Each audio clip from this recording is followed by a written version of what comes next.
I did say I would save this for a rainy day. And it has been 4 years since I started this abomination. Does that count as a rainy day? Nah, whatever, it's close enough, let's do this shit.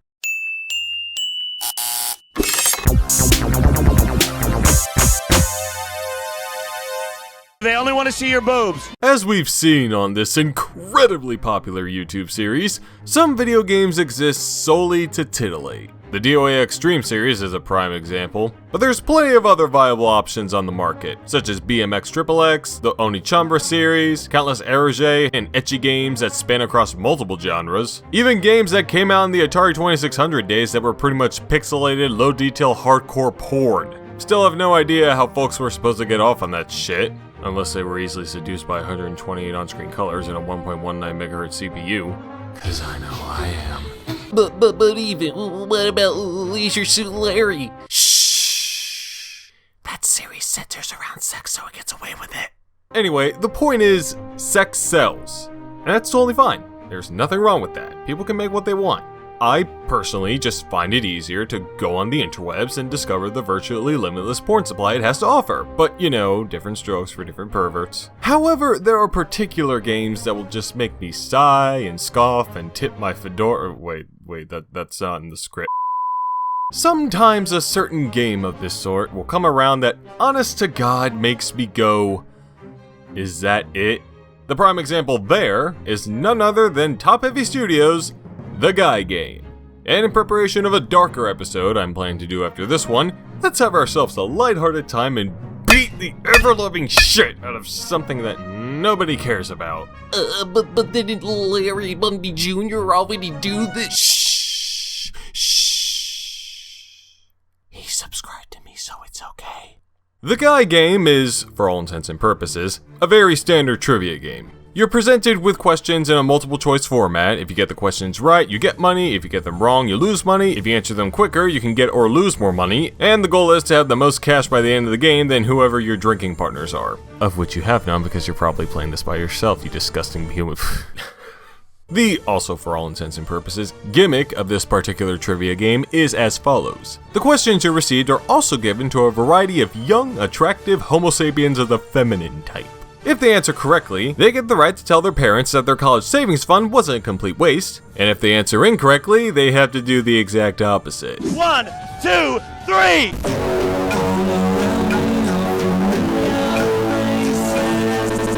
While this hot mess is going down, you're asked yet again to tell whether or not you think the lovely Lalas got the questions right or wrong. If you guess that correctly, you get bonus money, which goes towards the game's flashometer. As this ingeniously named meter increases throughout the game, the two big goodies get less and less censored, all the way to the point where you can now see every minute detail for exactly 2 seconds. There are some slight variations to these rules, as well as a couple of mini games, but that's pretty much the main draw of the Guy Game. It's You Don't Know Jack, but the balancing between tasteless and funny has been thrown completely off by a barrage of boobs. Again, there's nothing wrong with that, but I like You Don't Know Jack because it has good writing and a nicely crafted game structure. How many Earths could you stuff into the volume of Uranus before it just couldn't take anymore? 6, 63, 630, or 6,300? Are you kidding? You try that many, and Uranus will never be the same again. You could fit a little over 63 Earths into the massive volume of Uranus. 64 if you really relax. And the Guy Game just doesn't have that. Unless you find a bunch of people giving really stupid answers to easy as hell questions, the peak of comedy. How many letters are in the English alphabet? 28.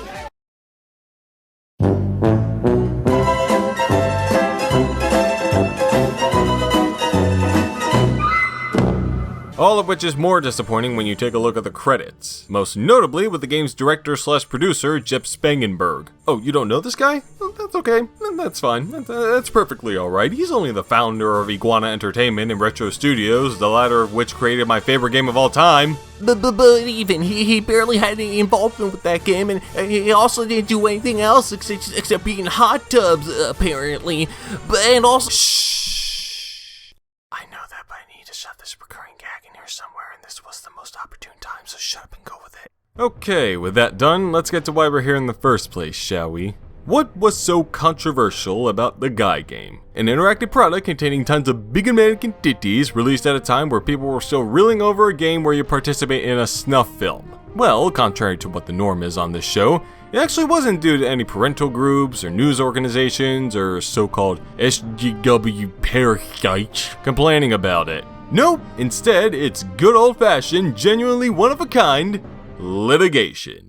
As mentioned, the girls presenting their knockas to a huge crowd of people were relatively young, mostly college age or slightly older, or at least that's what the game says. Considering this was all filmed during a spring break jamboree at a popular island area, said area most likely containing copious amounts of alcoholic beverages and the like, I'd argue that a decent chunk of the partygoers were not of legal drinking age and may have had to use one of those newfangled fake IDs to get some booze. With that in mind, the age range could be extended even further, at least with how young these folks may be.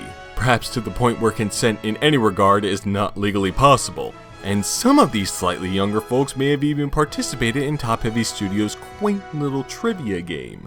This is all a very contrived and convoluted way of saying that one of the girls that Top Heavy filmed exposing themselves was only 17 at the time of filming, making her underage by US national law, and thus incapable of giving consent for this kind of activity. Oh, and also technically making the Guy game child pornography. Oof. We've seen plenty of screw-ups in game controversy so far, and I mean plenty. But this one is a particularly large bust, unlike the minor who got them all in trouble. Of course, this wasn't brought up until the participant, whom remained anonymous, filed a lawsuit against Top Heavy, the publisher, Gathering, oh god, not them too, and even Sony and Microsoft for using her image in the game and as promotion for it as well. She also alleged that she had no idea that the footage of her tumbling out her jubilee booblies was going to be used for the game. And this is where things get a tad bit complicated. Well, I mean, regardless of why this came to fruition or not, the fact that the game contained footage of a 17-year-old flashing her lights is irrefutable, so some form of action had to be taken.